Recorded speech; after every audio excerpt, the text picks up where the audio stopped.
Hi and welcome back. This is Air Sports News brought to you by Air Sports Promotion. We've got a full show of all the latest news from the worlds of air sports and aviation. I'm Regan Tetlow. Let's go. Country by country, the relaxing of the COVID-19 restrictions are accelerating. With the fourth stage of getting back to normal in Poland, it's now possible to organise an air sports event with up to 150 people involved. And the powered paragliders are the first to compete. Aero Club Ostro is inviting pilots to be part of the 6th edition of the PPG Slalom National Championships over the Just Rossin Lake. The competition will be held in 2 classes and the 3-person relay category. This will decide the Polish champion and also the Paramotor Slalom Polish Championship winner in the international category. The event will take place from the 18th to the 23rd of August. The aero modelling community are not feeling confident due to the COVID-19 restrictions and are cancelling events one after another.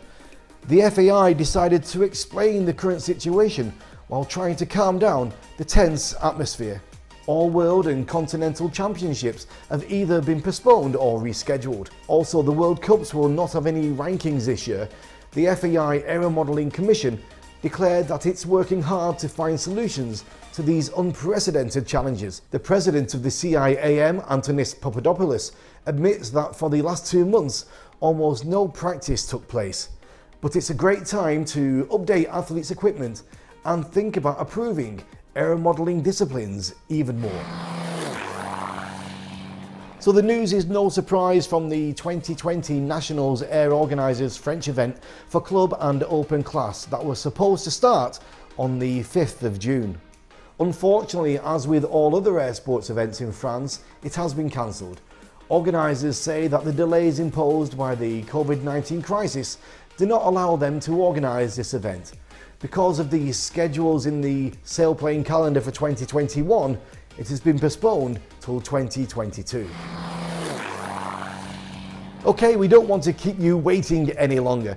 It's been quite a scoop for Air Sports News and a thrill for me to catch up with the incredible British inventor Richard Browning. He's called the real-life Iron Man, and if you don't know why, watch this.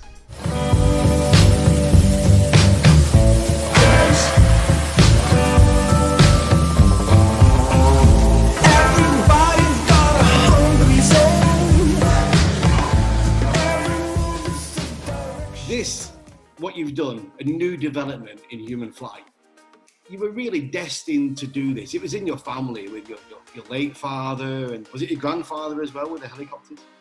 Yeah, both grandfathers are guilty of being very much in this world. Yes, indeed. Yeah, one's Sir Basil Blackwell. He used to run Westlands, now Leonardo, and my other grandfather was a wartime aviator and then civil pilot after that. So yeah, it's very much run in the family. Everybody said it was impossible. It was going to rip your arms off. You tried it anyway.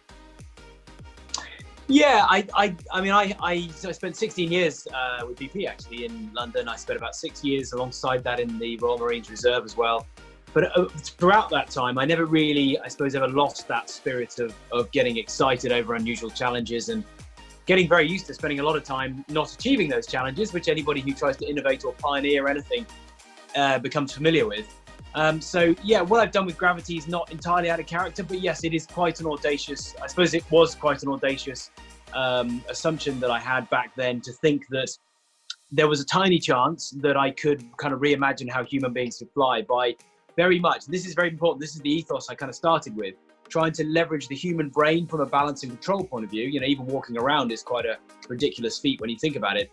But then add on to that just enough horsepower that you could still manage it, but you could obviously, you know, get off the ground and fly around. I mean, this is a big part of what you do on an ongoing basis with your Gravity Industries, isn't it? As well as the development, you've got your client experience. This is something you've been building for the last couple of years. Yeah, I mean, really just born out of people who've seen us at the events we've done. I mean, we before COVID struck, we had topped out at about 103 events in 30 countries.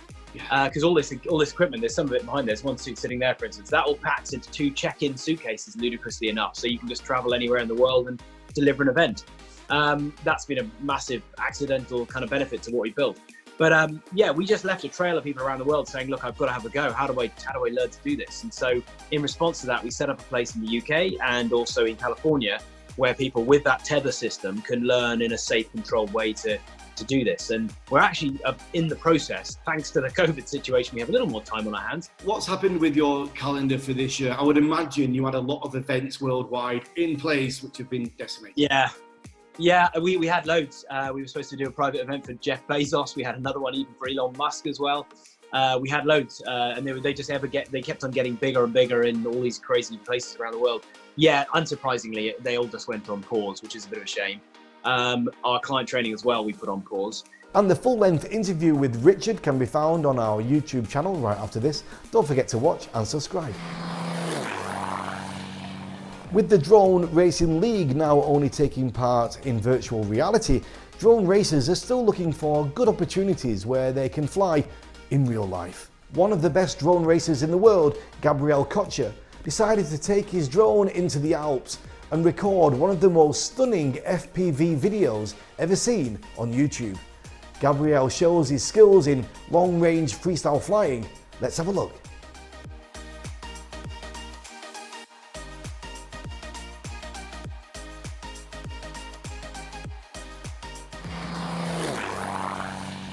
The coronavirus pandemic has hit hot air ballooning competitions hard. The World and European Championships are postponed, but athletes don't want to just sit on the ground. We asked a few questions about the current situation with Daria Dukiewicz-Gołęska, world champion from 2018. Ostatnie 2 miesiące spędziłam praktycznie na końcu świata, remontując nasz domek letniskowy i byłam totalnie przeziębiona i maksymalnie 3 metry nad ziemią na drabinie można było mnie znaleźć z pędzlem albo z wkrętarką, ale to się za moment się zmieni, ponieważ teraz wróciłam już na zachodnią część kraju i zamierzam od przyszłego tygodnia już się zespolić z moim sprzętem balonowym i już na pewno się z nim nie będę rozstawać. I nawet jak będziemy podróżować po Polsce, to razem z balonem. Właściwie wiesz, w tej paranienormalnej sytuacji trzeba też szukać jakichś plusów i tutaj na przykład ostatnimi czasy się uruchomiło dużo takich projektów związanych z przelotami nad dużymi miastami. W najbliższy czas na przykład pojawia się taki pomysł przelotu nad Lublinem w najbliższy weekend. Mam zamiar w tym wziąć udział. Pojawiła się też Warszawa, co prawda z tytułu złej pogody akurat w ubiegłym tygodniu. To zostało przesunięte na koniec czerwca. Był Wrocław, był Poznań, więc jakby to wszystko zaczyna dosyć mocno tętnić życiem i to jakieś takie dodatkowe, pozytywne aspekty się pojawiają. Oczywiście każdy z nas może trenować we własnym zakresie, ale to już nie jest dokładnie to samo, co jednak latanie sportowe na zawodach balonowych, współrywalizując z innymi zawodnikami, więc tego jak na razie brakuje. Wypadły balonowe Mistrzostwa Świata Kobiet w Nałęczowie.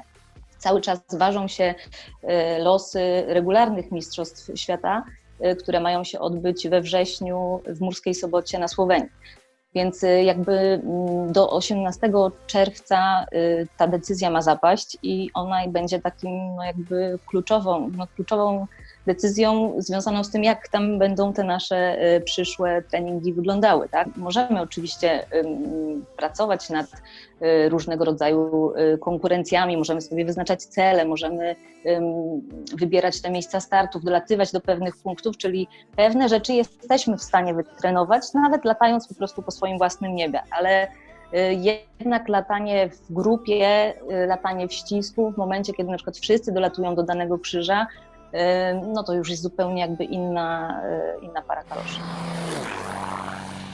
Following last week's news about the aerobatic master pilot Matt Hall, who started to train rookie pilots online with the Slow Coach platform, now the famous American pilot Patty Wagstaff decided to share her talents with others online. Patty uses the Sportist Pilot Show web platform to contact with the Aerobatic Society and offer them an online confidence and airmanship course, including ground and flight trainings. It offers, for example, 360-degree view from inside of the cockpit, which allows the rookie pilots to analyze each maneuver frame by frame. As COVID-19 puts the brakes on air sports worldwide, It also encourages aircraft producers to accelerate with new products on the market. Here's some from last week. Italian manufacturers Tecnam presented their first diesel P20 10 TDI. It allows general aviation pilots to refuel not a standard avgas gasoline for piston engines, but more popular and widespread available jet fuel, which is also a much cheaper fuel for aviation. Also, the Magnix Corporation presented their fully electric aircraft, the E-Caravan.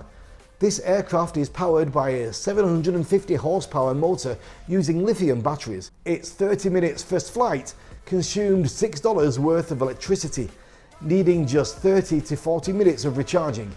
The E-Caravan can fly 100 miles with up to 5 passengers while keeping reserve power. But the most crazy news comes from China, where the Ehang company still keeps improving their brand new autonomous aerial vehicle. It looks like a huge drone able to carry people on board. A few days ago, the Civil Aviation Administration of China agreed to use Ehang 216 for air logistic purposes. The full-length movie You Never Know about the career of past Air Sports News guest and talented paragliding pilot Claudia Bukakov is now available to watch online. Claudia shows through her career that if you really want something, there is no way to stop you from getting there. Regardless of many challenges, she managed to win the World Championship title in 2013. Claudia admits that winning medals isn't the only goal, but more importantly is progress, pursuit of personal excellence, and shared joy with friends. You can watch the movie via Claudia's official website. Norwegian Thomas Werner, who won the dog sled race in the Alaska World Championships in March, couldn't return home due to the suspension of air traffic. Thanks to fundraising of supporters and a government subsidy, the Aviation Museum in Stavanger bought a 61-year-old plane, the legendary DC-6, which on its last flight will bring the master and his dogs home and then will remain an exhibition. The flight will take place mid-June. Now let's check out who is our hero of the week. Today it is Captain Charles Edward Kingsford Smith, the first man on the planet to fly from the US West Coast to Australia. On the 31st of May 1928, with 2 trip companions, he took off in his Fokker F-7B Southern Cross aircraft and flew towards Wheelerfield, Honolulu, then to Fiji and finally to Brisbane. The longest leg from Honolulu to Fiji took 34 hours and the Fokker was the first aeroplane to land on this island.